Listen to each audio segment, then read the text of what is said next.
So I'm here with Kristen Anderson, the driver of Gravedigger. So my questions for you are, I asked Weston this yesterday because I was in Manchester, and now I'm here today. I asked about the red primer, so I'm going to ask you about Grandma Gravedigger. What was it like being able to compete with that body world finals last year? Well, hands down, Grandma Gravedigger is my favorite body design and concept that we have on the Gravedigger fleet. I just think she's really classic, really vintage and cool. So to be able to represent her and the fact that we call her Grandma Gravedigger and we always refer to her as the she and she's the movie star, I think it's cool that I get to drive it. And this being the last weekend of Arena East and World Finals coming up, I was going to ask, with you being competing in multiple World Finals, was there a favorite track layout that you raced on in one of those World Finals? I think the over-under was really fun. I would love to see the over-under again. That one was really interesting racing. And honestly, racing up out of the stands like we did in Orlando, I think, at Camping World Stadiums, racing from the stands and down into the stadium was really fun, too. All right, thank you so much. Yeah. Kristen Anderson, everyone.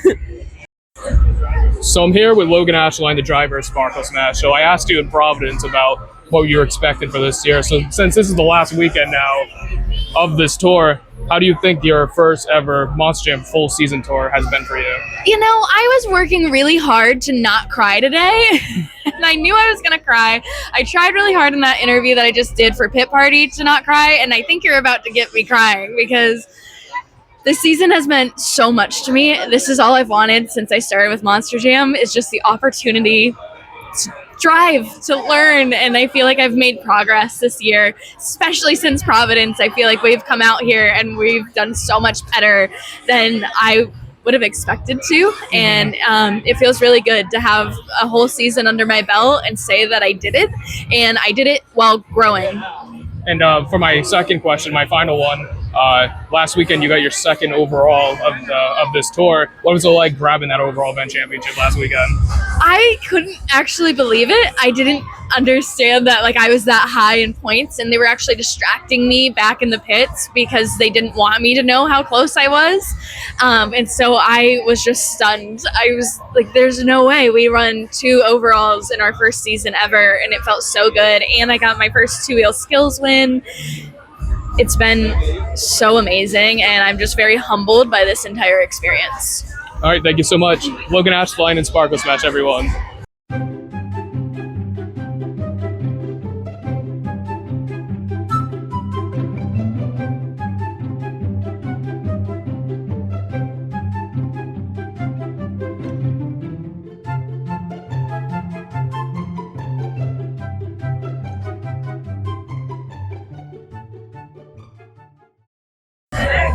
So I'm here with MJ Solorio, the driver El Toro Loco. That is I. That is me. Yes, sir. So my question for you is, for this being your second full-time arena tour, you finished second pretty much with the points being wrapped up today. How do you think overall your season has went this season? Man, I mean, I'm going to add a little tidbit in there. It's actually my third full arena series. I started off in 24, did a full Arena West, and I've been on East the past 2 years. But hey, you know, this year's been great. It's definitely been tough. This level of competition we have is absolutely insane. For it being my third year behind the wheels of El Toro, being able to finish second in my last 2 seasons, I mean, I definitely would have liked to take the first place spot, but I mean, second place isn't bad. Next thing is we got to wait for tomorrow, honestly, for the announcement show. What sucks is I'm going to be on a plane back home, flying home after this, so I won't be able to watch it. I already told my entire family not to text me about it until I get home and watch it myself. But I'm just so stoked for this year. We've had our ups and downs, but that's what comes with racing. Right now, we're in a little bit of a rut this weekend. Hoping we can climb out of it and finish the year strong. Last year you finished second. This year you finished second very strongly. I think that is capable of a main field invite, I think, to World Finals. If you do get that invite to the main field, of course, last year you were surprisingly into the skills after Jamie was with a situation. How would it feel if you got invited to the main field? Man, I'll probably cry a little bit, honestly, just because this is my entire life. This is everything I've dedicated my life to. So I'll probably definitely shed a tear or two. And then right after that, the nerves are probably going to kick in. But my main goal, at least, is to be able to get back into the main field for 2-wheel skills. You know, unfortunately, Jamie wasn't able to compete, so I came in and filled in. But I was able to come out with a bronze medal with it. So hopefully, if I don't get into the main field for, racing and freestyle, hopefully maybe I can just get into main field for 2-wheel. Either way, I'll be there doing something no matter what, and we'll see how it goes. All right, thank you so much. MJ Solorio, everyone, El Toro Loco.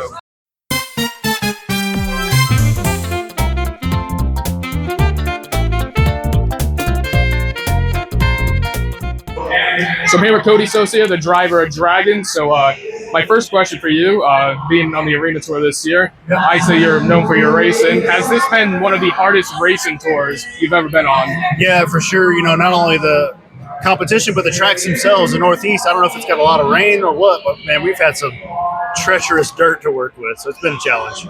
My final question for you, I asked Tristan this because I think you and her are the only two that have been to the World Finals with different track layouts throughout the years. Besides Las Vegas, what has been your favorite track layout at the World Finals? Hands down, the over-under in Orlando. That's what Tristan said too. I didn't do so well, but seeing the final round in the rain with Ryan and Brandon, that was pretty rad. But just the course itself, it was a driver's track. And, I mean, obviously it showed at the very end, but I'd do that one again. And I'm just going to say this right now. I appreciate everything you've done. Thanks. You're tied for second for all time of us seeing multiple drivers that keep a list of that. Right it's our on. 15th time seeing you drive, and it's great seeing like veterans like you still going. Thank you. I still love it, man. I'm going to do it till my body's willing and able. All right, thank you so much, Cody. Thanks, man. Dragon, everyone. I'm here with Montana Robbins, the driver of Plane Crazy. So my questions for you are, you grabbed multiple wins this season on your second year of ever competing for a Monster Jam tour. Overall, how do you think your sophomore year went? Man, you know, it was a lot of fun. I mean, I definitely think I grew from last year. Racing was a lot stronger.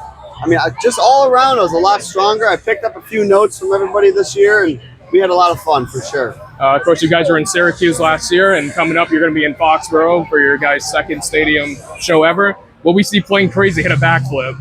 Hey, man, you never know. We'll definitely see how the truck's feeling during the show, and we're going to have a good time.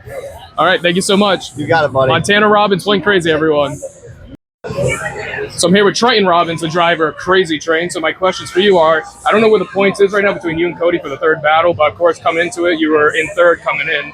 What would it feel like finishing third on your sophomore year for Monster Jam? I believe we're about 9 points ahead of Cody right now, which could be lost really quick if I goof up. But we're definitely excited to really wrap this up, and I think the train deserves third place. Our team has really worked hard this year, on and off the track, at home, at every event. So I really hope that we could wrap this thing up in third place. I asked Montana this, of course, coming up, you guys are going to be driving in Foxborough for your second stadium show for Monster Jam. And of course, you tried to hit the backflip in Syracuse. It didn't go as planned. Will we see Crazy Train hit the backflip in Foxborough and redeem yourself with that? I don't know, man. You never know. We got to see how the truck's feeling, see how I'm feeling. I might be in the groove, I might not. But you know what? We're just going to have a lot of fun, put it all on the line for all the Foxborough fans. All right, thank you so much. Triton Robbins, Crazy Train, everyone. So I'm here with John Zimmer, the driver of Megalodon. So my questions for you are, I'm going to ask about Hartford. You grabbed that overall event championship in that last show while getting the skills and the freestyle win. What was it like grabbing that overall for the season? I mean, it's cool. I like the ones in the past, really.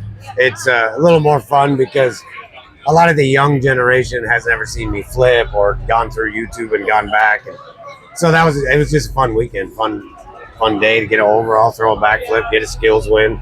You know, I struggle a little bit in skills. I can do the stuff, but not the combinations and all that. So it was different. And for my final question, I was going to ask you this with Providence. I'm going to ask you now. With Chuck and Kylie being on Freestyle Mania, we saw them yesterday. What is it like having all four of your trucks competing in the same tour for Monster Jam? Oh, I mean, it's fun. It's cool that Monster Jam wanted the trucks, and Chuck is doing amazing. The whole team together are doing great. So, yeah, it's kind of sky's the limit is how I look at it and how I feel about it. All right, thank you so much. John Zimmer, everyone. So I'm here with the 2026 Arena East champion, John Zimmer Jr. Terminal Velocity. So my questions for you are, what is it like getting that Arena Championship back-to-back?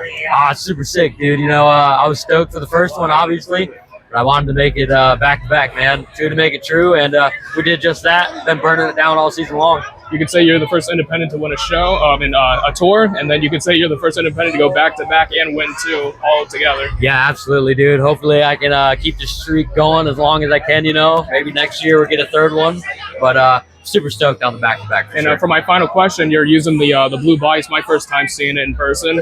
Of course, it doesn't look pretty right now, but what was the inspiration of creating a blue version of Terminal Velocity?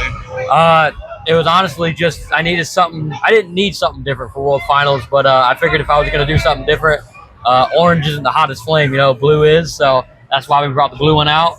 I wanted to bring the blue out earlier this season, but didn't quite work out.